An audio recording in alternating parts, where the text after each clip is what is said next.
Programme ہے کوئی نہیں؟ بنایا ہی نہیں؟ بنایا کہاں ہے؟ تلاوت کس نے کرنی ہے؟ کیا نام ہے؟ نصرت جہاں. مائکرو فون کہاں ہے؟ یہ پڑا تمہاری سائٹ پہ، لے لو اور تلاوت شروع کر دو.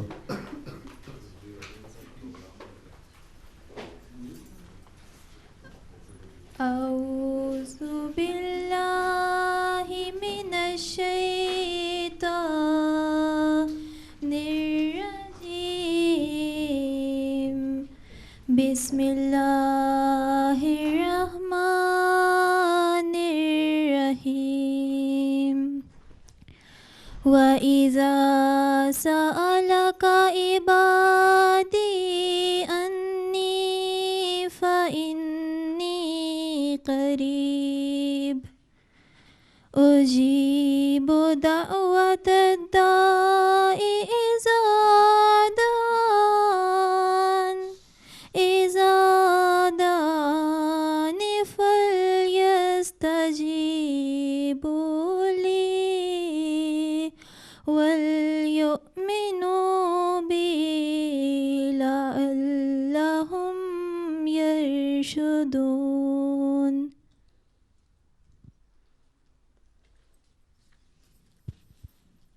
بس. اور کون ترجمہ کس نے کرنا ہے؟ کیا نام ہے؟ ہیں؟ مناہل. چلو ترجمہ کر دو.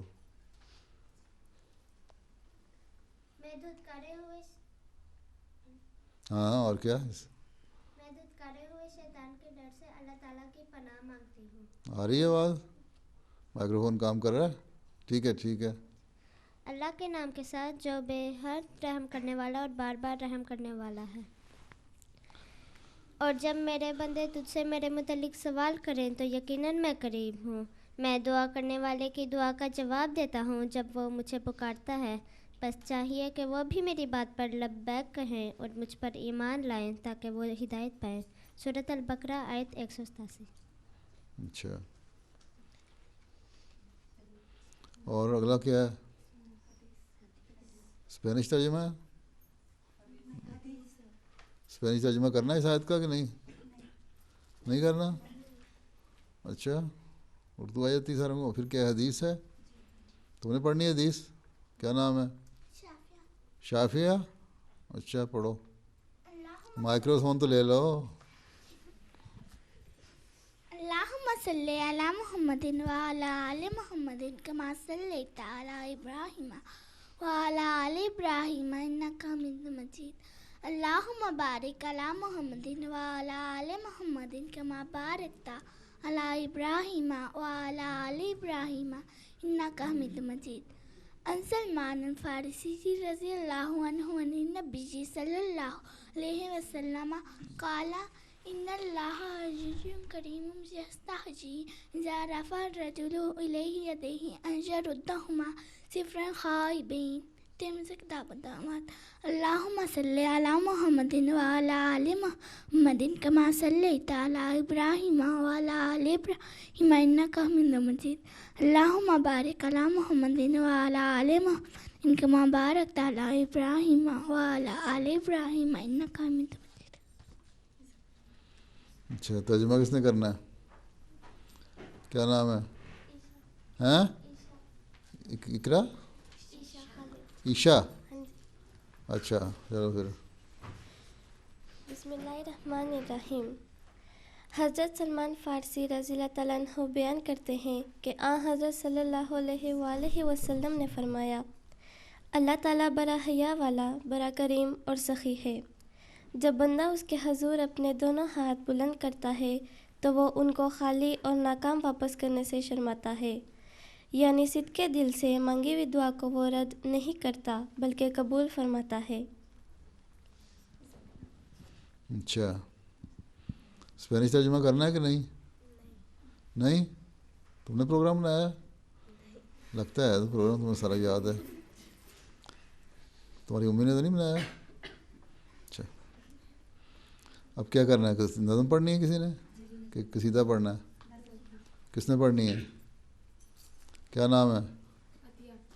اور دو نے پڑھنی ہے؟ اور ہیں ساجدہ ساجدہ اور عطیہ نظم پڑھنی ہے. اچھا پڑھو پھر.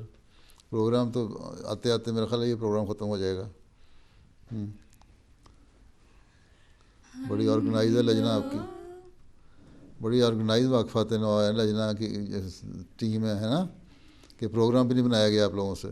چلو حمد و ثنا اسی کو جو ذات جاویدانی, ہم سر نہیں ہے اس کا کوئی نہ کوئی ثانی, باقی وہی ہمیشہ یہ روز کے سب فانی, یہ روز سے دل لگانا جھوٹی ہے سب کہانی, سب غیر ہے وہی ہے ایک دل کا یار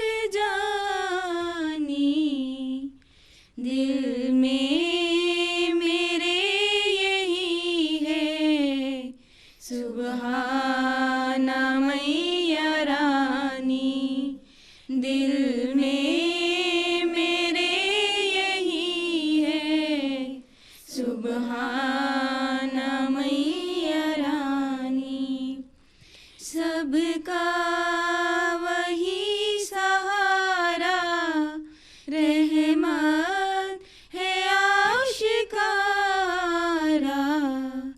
ہم کو وہی پیارا دلبر وہی ہمارا, اس بن نہیں گزارا یہ روز کے جھوٹ سارا, یہ روز کر مبارک سبحان میاں رانی, یہ روز کر مبارک سبحان میاں رانی, یا رب ہے تیرا احسان میں تیرے در پہ قربان, تو نے دیا ہے ایمان تو ہر زمان نگہبان, تیرا کرم ہے ہر آن تو ہے رحیم و رحمان, یہ روز کر مبارک سبحان میاں رانی, یہ روز کر مبارک سبحان میاں رانی, کیوں کر ہو شکر تیرا, تیرا ہے جو ہے میرا, تو نے ہر ایک کرم سے گھر بھر دیا ہے میرا, جب تیرا نور آیا جاتا رہا اندھیرا, یہ روز کر مبارک سبحان میاں رانی, یہ روز کر مبارک سبحان میاں رانی, سبحان میاں رانی. اچھا پروگرام تو پھر بھی نہیں لائیں, اب چیزیں لے آئیں گے جو اٹھا کے جو انہوں نے پڑھنا ہے. کانٹینٹ تو نہیں میں نے پڑھنے, پروگرام بنا ہونا چاہیے تھا. آگے کیا ہے, ملفوظات پڑھنی کسی نے ہیں؟ ہیں اقتباس حضرت مسیح علیہ السلام کا، چلا وہی پڑھ دو. وعلیکم السلام. کیا نام ہے؟ ہیں؟ انیلا. اچھا. بسم اللہ الرحمن الرحیم. ارشادات سیدنا حضرت مسیح موعود علیہ السلام. اسم اعظم. دعا کرنا اور کرانا اللہ تعالیٰ کے اختیار میں ہے. دعا کے لیے جب دل درد سے بھر جاتا ہے اور سارے حجابوں کو توڑ دیتا ہے، اس وقت سمجھنا چاہیے کہ دعا قبول ہو گئی. یہ اسم اعظم ہے. اس کے سامنے کوئی انہونی چیز نہیں ہے. ایک خبیث کے لیے جب دعا کے ایسے اسباب میسر آ جائیں تو یقیناً وہ صالح ہو جاوے، اور بغیر دعا کے وہ اپنی توبہ پر بھی قائم نہیں رہ سکتا. بیمار اور محجوب اپنی دستگیری آپ نہیں کر سکتا. سنت اللہ کے موافق یہی ہوتا ہے کہ جب دعائیں انتہا تک پہنچتی ہیں تو ایک شعلہ نور اس کے دل میں گرتا ہے جو اس کی خباثتوں کو جلا کر تاریکی دور کر دیتا ہے اور اندر ایک روشنی پیدا کرتا ہے. یہ طریق استجابت دعا کا رکھتا ہے. سمجھ آئی ہے اس کی؟ پڑھا ہے؟ پڑھ لیا یا پڑھنا ہے؟ اور سمجھ بھی آئی ہے اس کی جو پڑھا ہے؟ کیا سمجھ آئی؟ کس کلاس میں پڑھتی ہو؟ پڑھتی ہیں اسکول میں یا کالج میں، یونیورسٹی میں؟ یونیورسٹی میں پہلا سال ہے سر. کس چیز کا؟ ٹیچنگ کا. ٹیچنگ کا. اچھا، اس کا مطلب کیا ہے جو پڑھا ہے؟ یہ ارشادات اسم اعظم کے بارے میں تھا، جس کا مطلب ہے، اسم اعظم کا مطلب ہے جو کوئی عمل یا دعا جس کے وجہ سے جس سے ہر کامیابی حاصل ہو یا اور کسی ناکامی کا منہ نہ دیکھنا پڑے. ہر شخص ہیں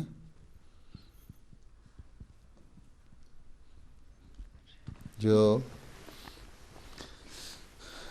ایک انسان کے لیے، اگر صحیح انسان نے اللہ تعالیٰ والا بننا ہے تو اس کے لیے ضروری ہے کہ دعا کی طرف توجہ کرے، اور اگر دل تر نہیں بھی چاہتا تب بھی لگا رہے دعا کی طرف.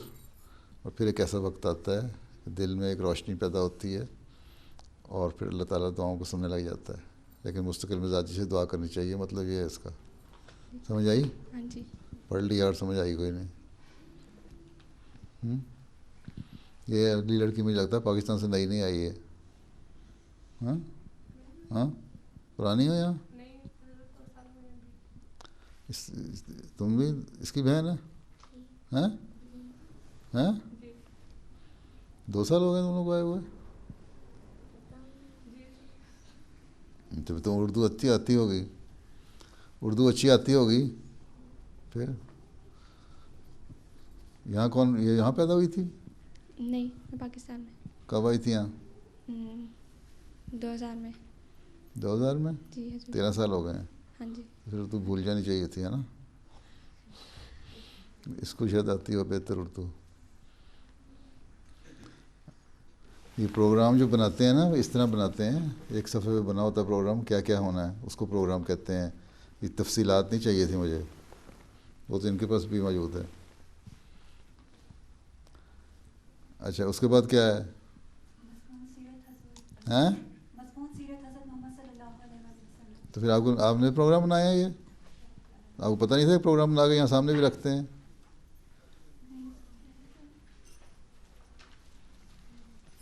یہ اچھی آرگنائز کر رہی ہیں. اب لجنا کہتی ہیں بڑی آرگنائز کرتی ہوں، اور لکھا بھی اتنا بریک ہے جو میرے سے پڑھا بھی نہ جائے.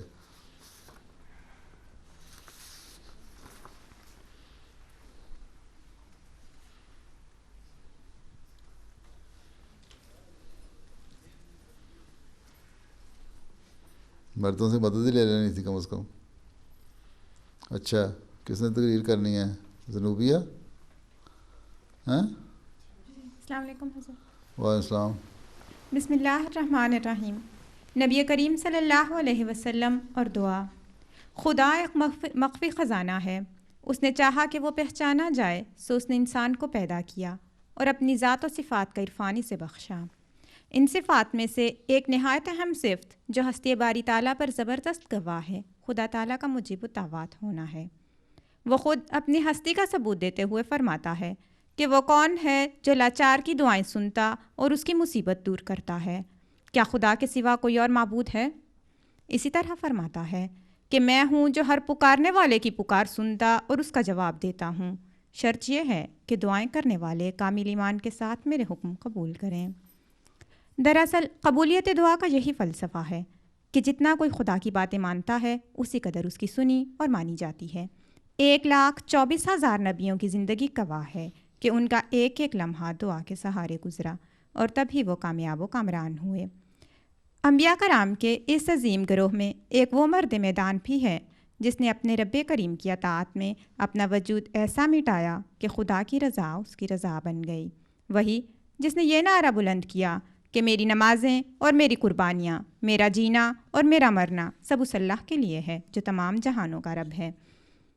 حضرت محمد مصطفیٰ صلی اللہ علیہ وسلم کی محبت الہی کے نظارے دیکھ کر مکہ کے لوگ سچ ہی تو کہتے تھے، عاشقہ محمد ربہ ہو، کہ محمد تو اپنے رب پر عاشق ہو گیا ہے، اور اس میں کیا شک ہے کہ آپ صلی اللہ علیہ وسلم اپنے رب کے سچے عاشق تھے۔ آپ کی محبت کا اظہار نمازوں، عبادات اور ذکر الہی سے خوب بیاں ہے۔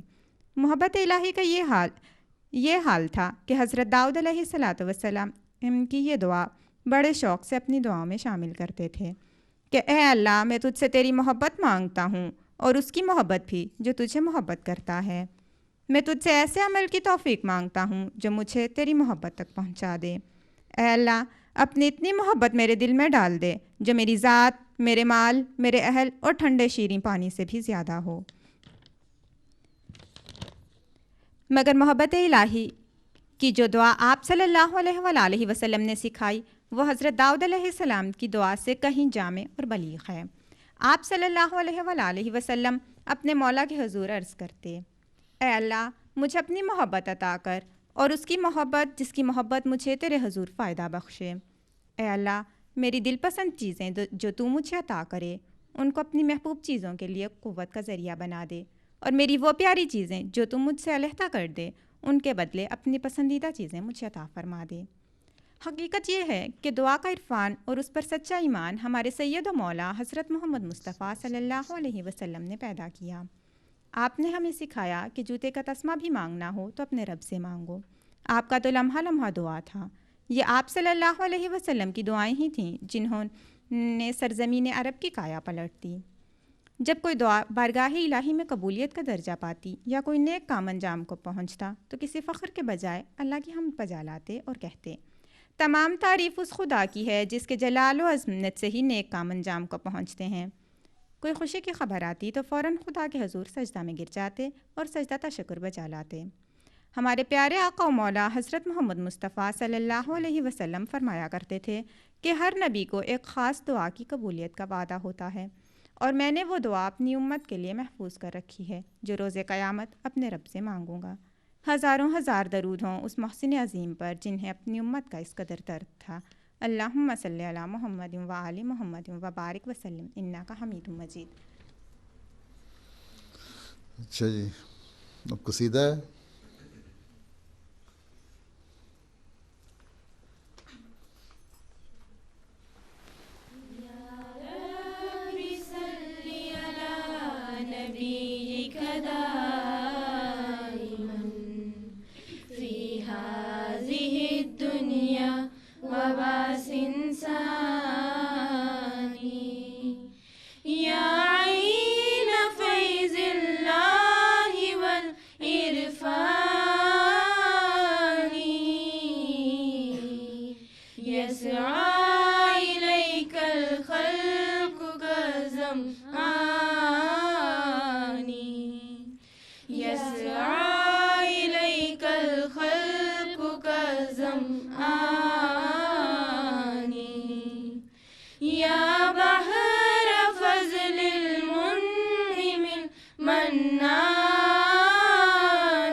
نورت وجه البر والأمراء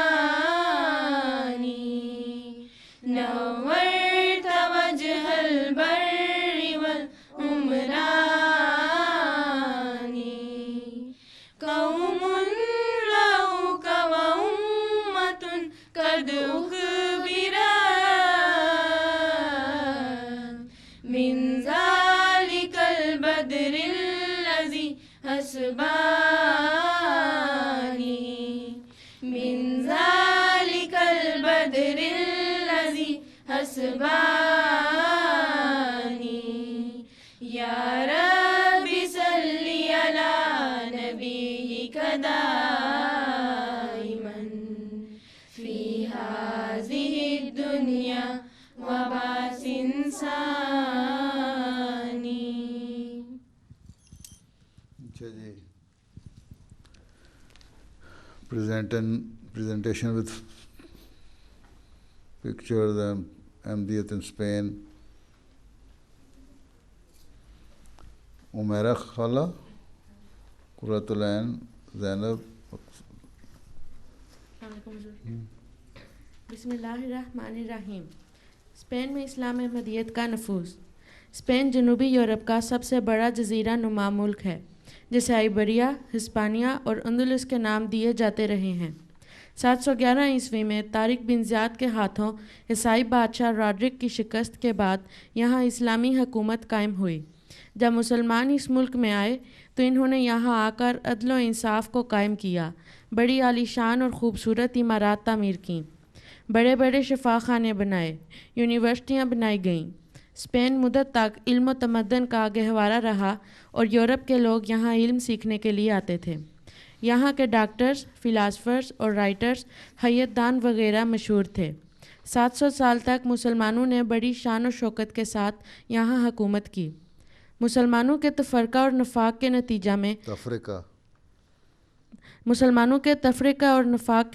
میں فرنانڈو سالس عیسائی بادشاہ نے 1236 میں قرطبہ پر قبضہ کر لیا. 13ویں صدی میں غرناطہ اسلامی سلطنت کا دارالخلافہ بن گیا. جوں مسلمان کے دلوں سے قوت ایمان جاتی رہی، روحانیت کم ہوتی گئی، حکومت بھی کمزور ہوتی گئی اور مسلمان دن بدن زوال کے گڑھے میں گرتے چلے گئے. حتیٰ کہ وہ منوس گھڑی اور دن بھی آ پہنچا جب عیسائیوں نے غرناطہ کا محاصرہ کر لیا اور 2 جنوری 1492 کو آخری مسلمان بادشاہ ابو عبداللہ نے شہر کی چابیاں فرنانڈو عیسائی بادشاہ کے حوالے کر دیں. یوں ہسپانیہ میں 700 سال توحید کا پرچار کرنے والے سرزمین میں مسلمانوں پر بے تحاشا ظلم کیے گئے. انہیں جبراً عیسائی بنایا گیا، جو بچ گئے انہیں جلا وطن کر دیا گیا یا قتل کر دیا گیا. مسجد قرطبہ کو گرجا کی شکل دے دی گئی اور الحمرا کا محل بند کر دیا گیا، جو 480 سال تک بند رہا اور بعد میں حکومت نے اسے سیاحوں کے لیے کھولا. عیسائی بادشاہ نے پادریوں کے مشورے سے جھوٹے وعدے کیے کہ مذہبی آزادی ہوگی، مسلمانوں کے جان و مال کی پوری حفاظت کی جائے گی، لیکن جس فاقی سے مسلمانوں کو قتل کیا گیا یا ملک بدر کیا گیا مذہب کے نام پر، ان مظالم کی مثال دنیا بھر میں ملنی مشکل ہے. سیدنا حضرت مسلم موعود رضی اللہ تعالیٰ عنہ نے جب تاریخ کے ان اوراق کو پڑھا تو حضور رضی اللہ تعالیٰ عنہ کو سخت رنج ہوا اور حضور رضی اللہ تعالیٰ عنہ نے اس ملک میں تبلیغی مشن کھولا. 1936 میں مکرم محمد شریف گجراتی صاحب کو اسپین بھجوایا، مگر اسپین میں سول وار شروع ہو جانے کی وجہ سے چند ماہ بعد ان کو اٹلی بھجوا دیا گیا. 1946 میں مکرم کرم الہی ظفر صاحب اور مکرم محمد اسحاق ساکی صاحب اسپین تبلیغ دین کے لیے بھجوایا. 1 سال بعد مکرم محمد اسحاق ساکی صاحب حضور رضی اللہ تعالیٰ عنہ کے ارشاد پر واپس چلے گئے، جبکہ تبلیغ احمدیت کی سعادت مکرم کرم الہی ظفر صاحب کے حصے میں آئی، جنہوں نے ہر قسم کے مصائب و تکالیف برداشت کر کے خدمت دین کا فریضہ سر انجام دیا. 1946 میں جب جہاں احمدیہ مشن کا باقاعدہ آغاز ہوا تو اس وقت اسپین میں ایک بھی مسلمان نظر نہ آتا تھا. اسلام کا نام بھی چھپ چھپ کر لیا جاتا تھا. اس وقت حالات مکمل مخالف تھے. ایسے وقت میں بھی ایک شخص خلیفہ وقت کے واس پر لبیک کہتے ہوئے جہاں آیا. مالی لحاظ سے بھی اس مجاہد احمدیت کو کوئی خاص مدد حاصل نہ تھی. ان حالات میں بھی مولانا کرم الہی ظفر صاحب نے خود عطر بیچ کر اپنا اور مشن کا انتظام چلایا. تبلیغ اور اشاعت احمدیت کا کام جاری رکھا. گاہے بگاہے پولیس تنگ کرتی اور کئی دفعہ تبلیغ کرنے کی وجہ سے پکڑ کے بھی لے جاتی، کیونکہ اس وقت قانونی طور پر کیتھولک مذہب کے سوا اور کسی دوسرے مذہب کی تبلیغ کی اجازت نہ تھی، اور خدا کے فضل سے چند سعید روحیں حلقہ بگوش احمدیت ہوئیں۔ سیدنا حضرت خلیفۃ المسیح الثالث رحمہ اللہ 1970 میں اسپین تشریف لائے۔ غرناطہ میں قیام کے دوران انہوں نے بہت دعائیں کیں۔ یہ حضور رحمہ اللہ کی عاجزانہ دعاؤں اور گہری توجہ کا معجزہ ہے کہ جماعت احمدیہ کو اسپین میں خلافت ثالثہ کے دور میں پیدرآباد قرطبہ کے مقام پر مسجد بنانے کی توفیق ملی، اور 9 اکتوبر 1980 کو وہ ساتھ ساتھ آئی جب حضرت خلیفۃ المسیح الثالث رحمہ اللہ نے اپنے دست مبارک سے نہایت متضررانہ دعاؤں کے ساتھ اس کا سنگ بنیاد رکھا۔ حضرت خلیفۃ المسیح الثالث نے مولانا کرم الہی صاحب سے نام تجویز کرنے کے لیے فرمایا اور اسے مسجد بشارت کے نام سے منظور فرمایا گیا۔ 744 سال بعد اسپین کی سرزمین پر پہلی مسجد کی بنیاد رکھنے کے ساتھ ساتھ اسلام کی دائمی فتح کی بنیاد بھی رکھ دی گئی۔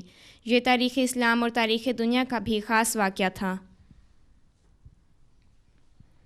سیدنا حضرت خلیفۃ المسیح رابع نے 10 ستمبر 1982 کو مسجد بشارت کا افتتاح فرمایا۔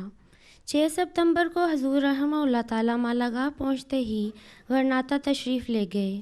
7 اور 8 ستمبر کی رات اسی ہوٹل الحمرا میں قیام فرمایا جس میں حضرت خلیفۃ المسیح ثالث رحمہ اللہ تعالیٰ نے قیام فرمایا تھا۔ اہل غرناطہ نے جس محبت اور پیار سے حضور رحمہ اللہ تعالیٰ کو خوش آمدید کہا وہ محض اللہ تعالیٰ کی خاص رحمتوں کی تجلی تھی۔ اخباروں نے لکھا، اسپین نے اسلام کے لیے دروازے کھول دیے۔ حضرت خلیفۃ المسیح رابع رحمہ اللہ تعالیٰ کا پیغام بھی جلی حروف میں لکھا گیا کہ ہم اہل اسپین کے دل فتح کرنے کے لیے آئے ہیں، اسلام کا جھنڈا گاڑ دیا گیا ہے۔ سیدنا حضرت خلیفۃ المسیح رابع رحمہ اللہ تعالیٰ غرناطہ کی سب سے بلند پہاڑی پر چڑھے اور فرمایا، اسلام بھی احمدیت کے ذریعے انتہائی عروج کو پہنچے گا انشاءاللہ، بلکہ اس سے بڑھ کر عظمت و شوکت حاصل کرے گا۔ یہ ایک تقدیر ہے جو اللہ تعالیٰ نے مقدر کر رکھی ہے، یہ اللہ تعالیٰ کی تائید و نصرت سے ہوگا۔ مولا کریم کی تائید و نصرت حاصل کرنے کے لیے خاص درد بھری دعاؤں کی ضرورت ہے۔ 2 جنوری 2005 میں ہمارے پیارے حضرت خلیفۃ المسیح خامس اید اللہ تعالیٰ بنصر عزیز پہلی بار اسپین تشریف لائے تو اس سرزمین کی قسمت جیسے پھر سے جاگ اٹھی۔ حضور انور اید اللہ تعالیٰ بنصر عزیز نے والنسیا میں مسجد بنانے کی تحریک فرمائی۔ والنسیا اسپین کی وہ سرزمین ہے جہاں 18ویں صدی تک مسلمان موجود رہے، یعنی مسلمان سب سے زیادہ عرصہ والنسیا میں رہے۔ حضور اید اللہ تعالیٰ بنصر عزیز کے ارشاد کے مطابق 12 جولائی 2005 کو والنسیا میں مسجد تعمیر کرنے کی غرض سے والنسیا کے ایک علاقے لا پوبلا دے بائبونا کے مقام پر مسجد اور مشن ہاؤس کے لیے زمین خریدی گئی۔ اس مسجد کا سنگ بنیاد 11 اپریل 2010 کو پیارے حضور انور اید اللہ تعالیٰ بنصر عزیز نے اپنے بابرکت ہاتھوں سے رکھا اور اس کا نام بیت الرحمن تجویز فرمایا۔ آج جب پیارے حضور اید اللہ تعالیٰ بنصر عزیز بیت الرحمن کے افتتاح کے پرمسرت موقع پر ہمارے پاس رونق افروز ہیں، ہمیں حضور پر نور کے اہل اسپین کو کی گئی نصائح ہمیشہ یاد رکھنی چاہیے۔ پیارے حضور اید اللہ تعالیٰ بنصر عزیز نے 2 اپریل 2010 کے خطبہ جمعہ میں اہل اسپین کو مخاطب کرتے ہوئے فرمایا، آپ اس ملک میں رہتے ہیں جہاں ایک زمانے میں مسلمان حکومت تھی اور مسلمانوں کی کثرت بھی تھی۔ آج سینکڑوں سالوں بعد بھی عظیم الشان عمارات، محلات اور مساجد میں عربی طرز میں لا الہ الا اللہ محمد رسول اللہ کے الفاظ کندہ نظر آتے ہیں۔ یہی وہ ملک ہے جہاں مسلمانوں کے دنیا میں پڑھنے اور دین کی اصل کو بھلا دینے کی وجہ سے قدم قدم پر مسلمانوں کی داستان عبرت بکھری پڑی ہے، لیکن اللہ تعالیٰ کا وعدہ ہے کہ آخری فتح اسلام کی ہے، اور اس کام کی تکمیل کے لیے اللہ تعالیٰ نے حضرت مسیح موعود علیہ السلام کو مبعوث فرمایا، اور یہی کام آج حضرت مسیح موعود علیہ السلام کو ماننے کی وجہ سے افراد جماعت کا ہے۔ اگر ہم دنیا کی ہوس میں پڑ گئے اور ان ملکوں میں آ کر ہمارا کام صرف دنیا ہی رہ گیا ہے تو یہ اس عہد بیت کے خلاف ہے جو ہم نے حضرت مسیح موعود علیہ السلام سے کیا ہے۔ اللہ تعالیٰ سے دعا ہے کہ اللہ تعالیٰ ہمیں اپنے پیارے حضور اید اللہ تعالیٰ بن نصر عزیز کی ان نصائح پر عمل پیرا ہونے کی توفیق عطا فرمائے اور ہماری اس بیت الرحمن کو سچے اور حقیقی نمازیوں سے بھر دے، اور اس مسجد کے ذریعے ہم اسلام کی کھوئی ہوئی عظمت اس ملک میں دوبارہ لا سکیں۔ یہ بیت الرحمن اللہ تعالیٰ کے نور اور اس کی توحید کو اس ملک میں پھیلانے کا موجب بنے، آمین۔ یہ اخباروں نے لکھا تھا آج کل، وہ بھی پڑھ دینا تھا تم نے آج۔ چلو خیر، نظم پڑھنی ہے اسپینش میں؟ کس نے پڑھنی ہے؟ شمائلہ؟ ہاں جی۔ اچھا، السلام علیکم کہہ رہے السلام۔ Qué luminosa es la luz que irradia el manantial de Dios. El universo entero se mira en este espejo reflector.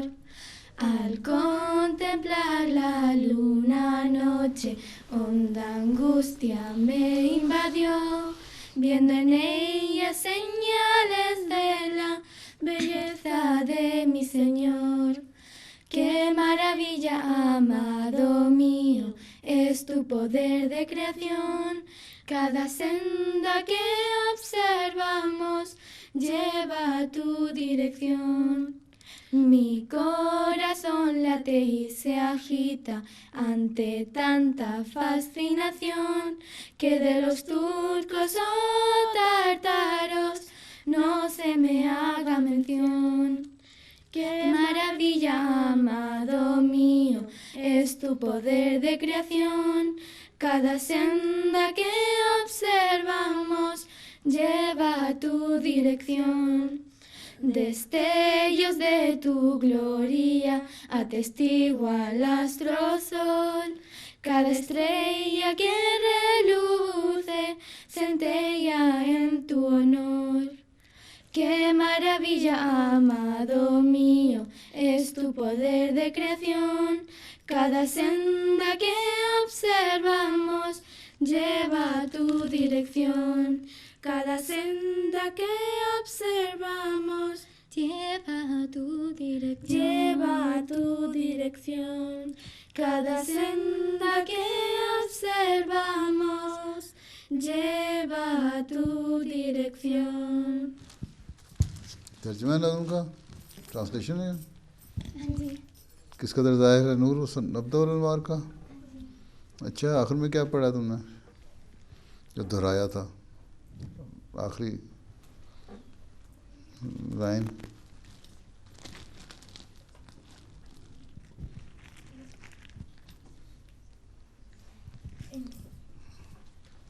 جو ریپیٹ کیا 2 دفعہ آخر میں، کیا پڑھا؟ ہیں؟ کیا اونچی بولو؟ Cada senda que observamos lleva a tu dirección. کیا مطلب ہے؟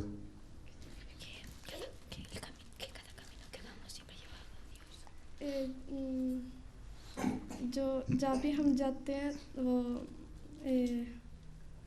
چلو نہیں آتا نا، سے سمجھ آ گئی نا تمہیں؟ اچھا، کوئز پروگرام ہے اب؟